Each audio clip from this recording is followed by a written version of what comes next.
ఉప ముఖ్యమంత్రిగా లోకేష్ ఉండాలని చెప్పేసి మహాసేన రాజేష్ లాంటి వాళ్ళు ఇతర వాళ్ళు టీజీ భరత్ లాంటి వాళ్ళు చాలామంది అంటా ఉన్నారు. సరే, వాస్తవానికి ఉప ముఖ్యమంత్రి చేయవచ్చు కాక, కానీ కొంతమందిని ఏ అంశాలు అడిగితే వాళ్ళు ఆల్రెడీ పిహెచ్డీ కంప్లీట్ అయిపోయింది, మళ్ళీ తీసుకొచ్చి మీరు డిగ్రీ లేసుడేందా నాకు అర్థం కాదు.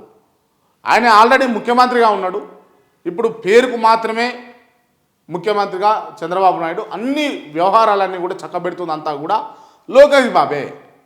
అడ్మినిస్ట్రేషన్ విషయంలో ఇతర విషయంలో అన్ని విషయాలలో లోకేష్ చొరవ లేకుండా ఏ అధికారికి కూడా ఒక అడుగు వేయకుండా ఇన్స్ట్రక్షన్స్ ప్రతిదీ కూడా ఫాలో చేస్తూ ఉన్నటువంటి వ్యక్తి లోకేష్. ఇక మళ్ళీ ప్రత్యేకంగా ఆయనకు కుర్చేసి ఆయనకు చేరిచ్చి ఆయన నిలబెట్టి కూర్చోబెట్టి ఇదంతా అవసరమే లేదు. ఆయన ముఖ్యమంత్రి, జస్ట్ ఫీల్ ఇట్ అంతే. ఇక దీంట్లో మళ్ళీ ఉప ముఖ్యమంత్రి చేసి పార్టీని గందరగోళం చేసి మీరు ప్రజాపాలన మీద దృష్టి పెట్టండి.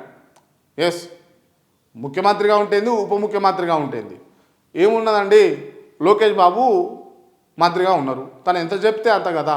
ఇప్పుడు బాబును కలవాలని అనుకుంటే సెకండ్గా ఆలోచించేది ఎవరిని? మీరు లోకేష్ గారిని ఆలోచిస్తారు. లోకేష్ గారు ముఖ్యమంత్రి అయ్యారు, మీరు మళ్ళీ కలవాలి అని అనుకున్న బాబును కలవాలన్నా మీరు ఈయన దగ్గరికే పోవాలి కదా. ఫైనల్గా నిర్ణయాలు వారిద్దరి మధ్యలోనే ఉంటాయి, లేదా పవన్ కళ్యాణ్తో చర్చిస్తారు. వీరు ఇరు ముగ్గురు మధ్యలోనే ఉంటాయి. దయచేసి పార్టీని ఖరాబ్ చేసుకోకండి ఇటువంటి వ్యాఖ్యలు చేసి. సరే, మీ వ్యక్తిగతంగా మీ మైలేజ్ పెరగాలి, మీ నాయకుని దృష్టిలో మీరు పడాలి అని అనుకుంటే ఇటువంటి వ్యాఖ్యలు చేస్తేనే పడతాము అని అంటే అది నాకు తెలిసి చాలా తప్పిదం అయిపోతుంది. ఎందుకంటే దానివల్ల చాలా ఇబ్బందులు అయ్యే అవకాశాలు ఉంటాయి. దయచేసి ఇది గమనించుకోవాలి ప్రతి ఒక్కరు కూడా. ఎందుకంటే ఈ విషయంలో అటువంటి అంశాలు రావద్దనే ఇప్పుడు టీడీపీ వెనక్కి తగ్గింది. ఎస్ అనొచ్చు, ఉప ముఖ్యమంత్రి ఇస్తాము అని అనొచ్చు కదా. బాబు గారికి ఏం తక్కువ ఉన్నది? ఉన్నారు కదా. ఒకవేళ పవన్ కళ్యాణ్ కాదనుకున్నా కూడా వాళ్ళు ఏర్పరచుకునేటటువంటి అవకాశం ఉంది కదా, ఏమున్నది దాంట్లో. కానీ అది నైతిక విలువను పోగొట్టుకున్నట్టయితుంది.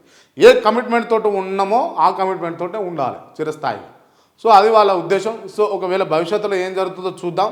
ఇప్పటికైతే అనవసరంగా పార్టీని చెడగొట్టుకుంటూ పోకుండా ప్రజాపాలన మీద దృష్టి పెడుతూ ప్రజలకు కావాల్సినటువంటి పథకాలు, ప్రజలకు ఇచ్చినటువంటి ఈ 6 అని చెప్పేసి ఏదో మీరు ఇచ్చారు కదా, దాని మీద దృష్టి పెడితే బాగుంటుంది అన్నది నా వ్యక్తిగత ఉద్దేశం.